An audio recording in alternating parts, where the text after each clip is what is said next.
நெல்லை அருகே அரசு பள்ளி மாணவன் மீது பட்டியல் இன மாணவன் மீது தாக்குதல் நடத்தப்பட்டிருக்கிறது. இந்த சம்பவத்தில் சக மாணவனை பிடித்து போலீசார் விசாரணை மேற்கொண்டிருக்கிறார்கள். பட்டியல் இன மாணவனை தாக்கிய சக மாணவனை பிடித்து போலீசார் விசாரணை மேற்கொண்டு வருகிறார்கள்.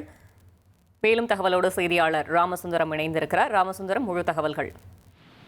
நெல்லை மாவட்டம் மூளைக்கருப்பட்டி அரசு பள்ளியில நேற்றைய தினம் மாணவர்களுக்கிடையே மோதலானது ஏற்பட்டிருக்கிறது. இந்த சம்பவத்துல ஒரு மாணவர் இன்னொரு மாணவரை தாக்கியதுல ஒரு மாணவர் தலையில காயம்பட்டு நெல்லை அரசு மருத்துவக் கல்லூரி மருத்துவமனையில அனுமதிக்கப்பட்டிருக்கிறார்.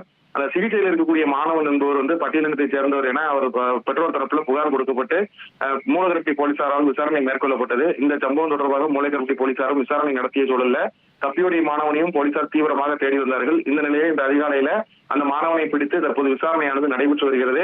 விசாரணை நிறைவுக்கு பின் இளஞ்சிறார் நீதி குழுமத்தில் அவர் ஆஜர்படுத்தப்பட்டு கூர்நோக்கு இல்லத்தில் அடைக்கப்படலாம் என தெரிய வருகிறது.